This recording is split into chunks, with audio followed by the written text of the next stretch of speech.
So with millions of Americans at risk of being evicted in their homes, well, Nancy Pelosi is now trying to pass more relief for Americans. Cities can also start sending out their own financial relief money, also known as stimulus checks, as I like to say. Get ready for a fourth stimulus payment because I'm ready to see President Biden and the Democrats agree to a fourth stimulus payment.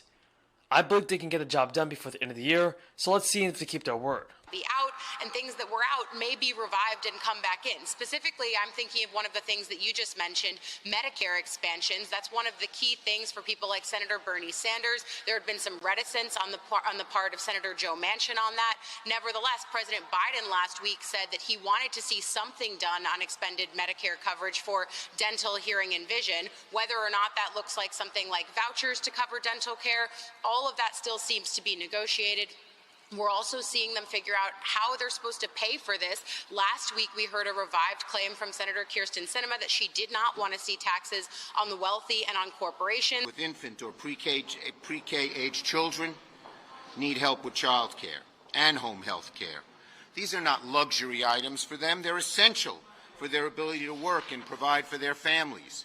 Millions of Americans suffer from the effects of climate change. Millions more will each year if we don't address that real threat. The programs being discussed will help restore that fundamental promise that if you work hard and you play by the rules, you can have a better life for your family. And we need to strengthen vital services like Medicare, relied on by millions for the long term, and to make health care more affordable to seniors. I believe strengthening Medicare is very, very important, and we're working to get that done as well. So tackling these issues head-on is a large challenge, but it's sure worth the effort. Doing the hard work to deliver on something big that will improve the lives of Americans in a very significant way is worth every ounce of effort. It's worth the sleepless nights. It's worth the long weekends. This is our job, and this is a moment. It may be a moment that doesn't come back again. Democratic lawmakers and White House officials on Friday were considering devoting between $150 billion and $175 billion of the bill to housing. So while it would be a major cut from the $327 billion that originally proposed, it's up from the $100 billion level that was on the table earlier this week. The number ticked up in the last few days, after Maxine Waters vowed to fight any deep cuts to housing money, which she had envisioned would support public housing repairs and rental assistance. Nancy Pelosi had breakfast with President Biden on Friday and pressed the White House to go along with additional housing funds. The White House is refusing to go above $150 billion for housing. The housing funding is just one of many areas of deep tension among Democrats, as they try to scale back what was once a $3.5 trillion bill, after moderate Democrats like Joe Manchin balked at the spending. Democrats are rushing to clinch a deal so they can put the legislation on the House floor this week. Biden, during a White House meeting with lawmakers, discussed slashing the $327 billion in housing to $100 billion only. And according to Capitol Hill, the aides on both sides of the aisle, who cautioned that no numbers would be set in stone until the entire framework was finalized. And everybody, Upstate United has strongly supported the use of available federal funds to help employers address rising costs associated with unemployment insurance.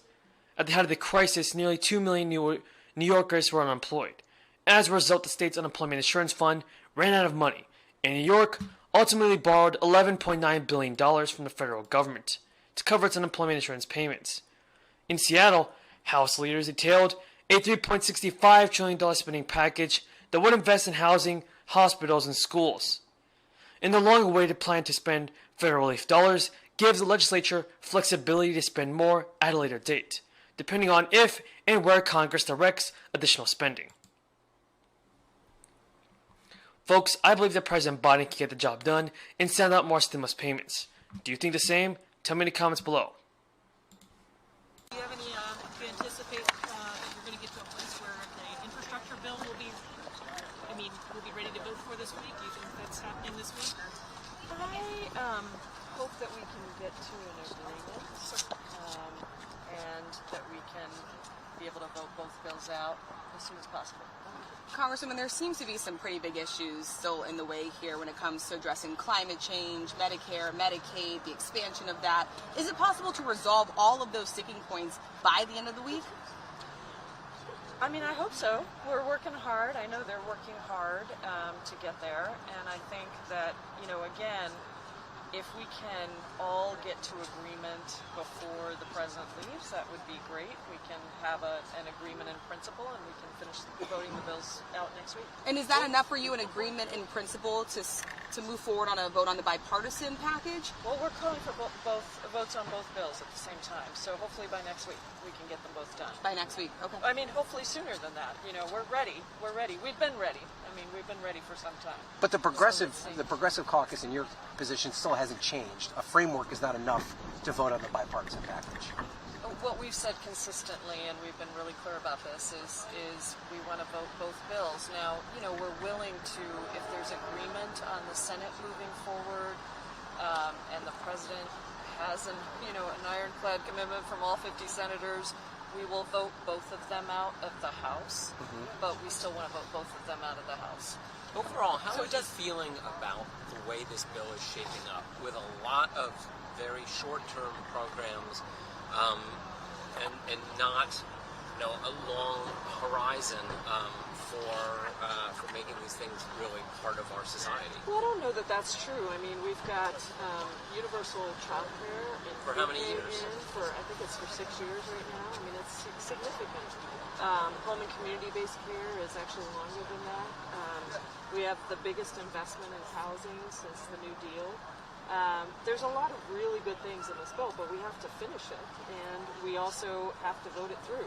And we have to get the commitment from 50 senators that they're not going to undermine whatever we do in the House. And just to make it clear, you don't need a Senate vote for, I mean, if it can pass the House first, as long as you have that commitment, correct? You don't need a Senate vote first.